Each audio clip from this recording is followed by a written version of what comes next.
Olá a todas e a todos e aqueles que não se encontram na classificação binária de gênero da sociedade patriarcal. Imagina se a humanidade tivesse criado um instrumento, uma arma, capaz de evitar acontecimentos como o Holocausto de judeus na Segunda Guerra Mundial, como a ascensão do fascismo na Itália, a bomba de Hiroshima, por exemplo. Pois bem, sim, a humanidade já criou esse instrumento. Eu vim aqui anunciar essa boa nova para você hoje aqui nesse canal. A humanidade criou um instrumento capaz de detectar com antecedência esses eventos. Como? Vou te dizer. Tiveram dois cientistas políticos, inclusive um, obviamente, tinha que ser meu xará, Daniel, o grande Daniel Ziblatt, e o camarada dele, que é o Steven Levitsky, que durante 20, não foram 15, não foram 10, não foram 5, foram 20 fucking anos estudando lá toda a história da decadência e da ascensão do fascismo, a decadência da democracia e a ascensão dos regimes totalitários, não apenas o fascismo, mas de outros regimes totalitários ao redor do mundo, sim, de direita, de esquerda. Como foi que essas democracias foram falindo e foram dando espaço para esses seres sinistros, esses seres obscuros, maldosos, genocidas em potencial e de fato muitas vezes. Como? E aí esses caras fizeram um estudo baseado no trabalho de um outro alemão na década de 40 que tinha vivido o período da Guerra Civil Espanhola, um cara chamado Johann Linz, um alemão bacana que dava aula em Yale, e eles passaram 20 anos estudando, juntaram o estudo desses caras e chegaram finalmente a essa fórmula, a esse instrumento que faz com que a gente possa perceber com antecedência se aquele político ou aquele político vai se tornar um líder, vai se tornar um tirano. Como identificar então discursos tirânicos? É disso que a gente vai falar. Esses caras, então, fizeram esse trabalho, identificaram 4 fatores principais. Vamos falar deles aqui. O primeiro, number one, que é a tendência desse político, desse candidato, desse camarada, de rejeitar o jogo, as regras do jogo político. Então eles fazem discursos geralmente onde de alguma forma eles dizem que aquilo ali não funciona direito, que na verdade talvez as eleições tenham sido fraudadas, ou as eleições estão sob suspeita, o jogo democrático não é tão democrático assim, essa democracia não é tão democrática. Geralmente são figuras que têm esse discurso, esse é um dos primeiros tópicos. O segundo tópico, além de rejeitar as regras do jogo democrático, é a negação da legitimidade do seu oponente. O que é isso? Negação da legitimidade do oponente. É aquele cara que vira e fala assim: só o azul presta, o vermelho, o amarelo é do mal. Como assim? Peraí, vamos explicar isso melhor. É quando a pessoa acredita que tudo aquilo que não é o seu discurso não tem valor. Rejeitam o seu oponente como capaz de ser alguém legítimo dentro do jogo. Como é que é isso? É simplesmente quando você começa a levantar, os discursos geralmente são muito parecidos. Eles sempre colocam o seu adversário político como um inimigo da pátria, ou um inimigo dos valores estabelecidos, ou um inimigo dos valores da sociedade, ou um agente estrangeiro que está subvertendo a ordem, ou um subversivo, ou alguém que deve ser apagado, que deve ser eliminado, que não deveria sequer ter direito à voz. Então, essa negação do valor do oponente como legítimo no jogo democrático, no espaço da disputa de ideias, é um indicador de comportamento autoritário que pode se transformar em ações autoritárias se esse camarada for eleito. Por quê? Vamos lembrar por quê? Porque regimes autoritários como Viktor Orbán na Hungria, ou como Alberto Fujimori no Peru, ou como Hugo Chávez na Venezuela, ou como Hitler na Alemanha, ou Mussolini na Itália, foram eleitos pelo povo.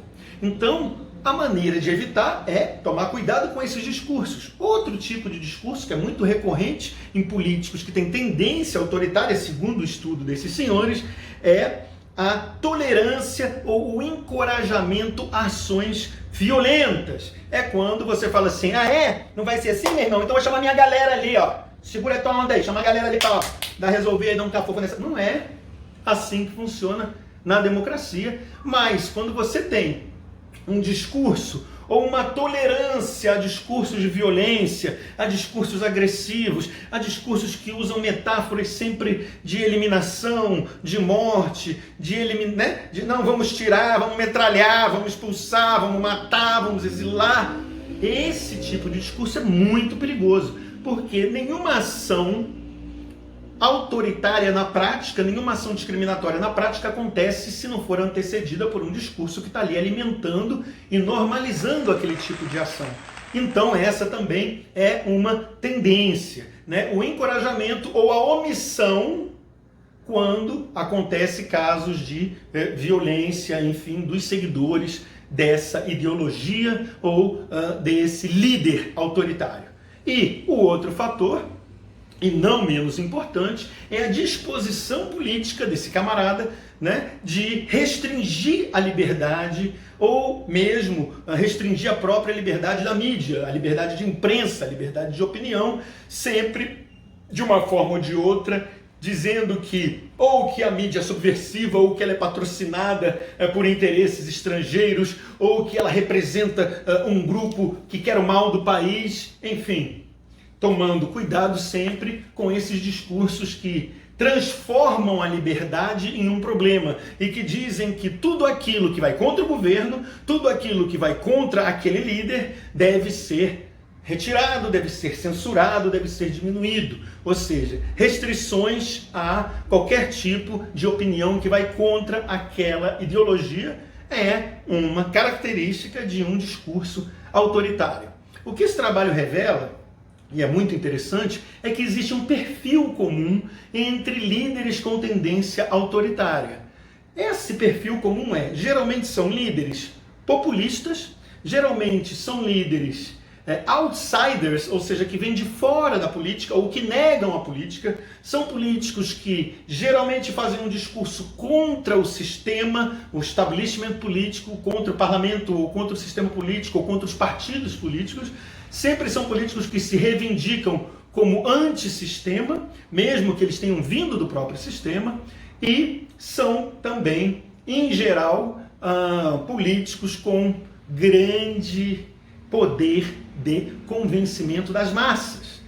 Tem um diálogo, digamos assim, muito direto com o povo.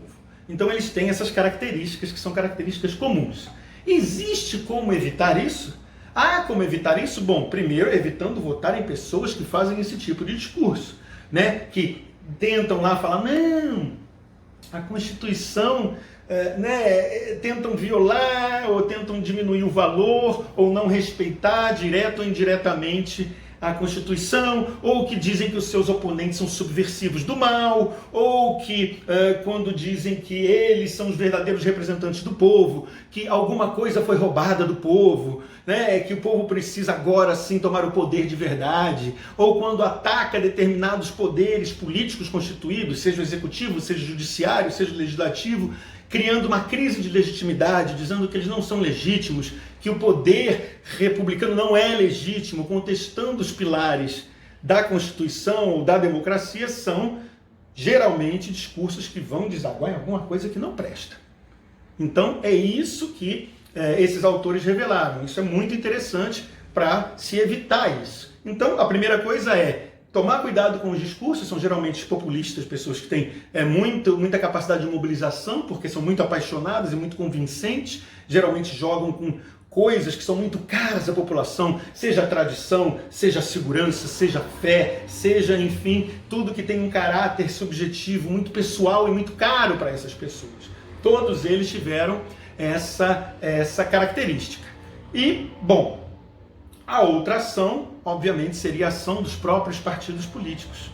Nem todo mundo caiu na conversa, como na Itália, como na Alemanha, ou como nesses países que elegeram líderes populistas. Houveram países, como por exemplo na Finlândia, na Bélgica, na Suécia, que na mesma época do período entre guerras, da década de 30 até a década de 40, eles também tinham grande inflexão de pessoas autoritárias e políticos com tendência autoritárias, mas conseguiram refrear isso.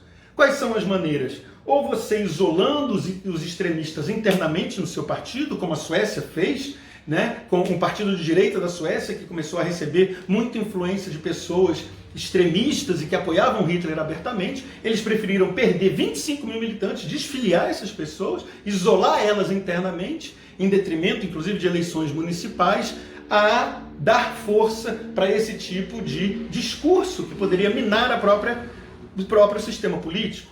Na Bélgica, por exemplo, e na Suécia, o que houve foi uma colisão de partidos que são tradicionalmente opostos, né, e que se reuniram como o Partido Católico, a Democracia Socialista, a Democracia Cristã, partidos que eram de extrema, geralmente, posições diversas e que num sistema normal seriam inimigos, mas que quando viram o bicho sinistro lá, falaram, não, peraí, é melhor a gente valorizar o espaço da democracia, a gente se unir para combater algo que pode ser muito pior e que pode nos levar a um regime, né, autoritário, do que brigarmos entre nós. Então a frente democrática também é uma forma que tradicionalmente na história se utilizou para frear, né, propostas autoritárias que vem sempre de sistema eleitoral, né? Então é evitar o surgimento dessas pessoas, evitar a valorização desses quadros nos partidos políticos, mesmo que essas pessoas tenham capacidade de se eleger. Essa é a grande tentação. Os partidos olham e falam assim, cara,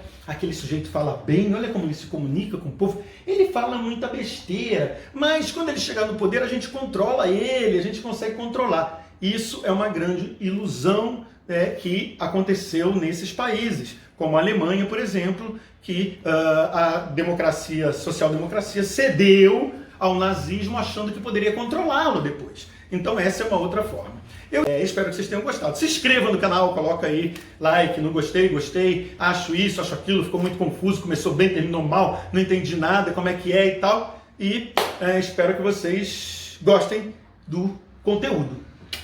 Beijo pra vocês e fica de olho aí em quem você vai votar, hein? Fica de olho aí nos discursos políticos agora que nós estamos indo para uma eleição municipal.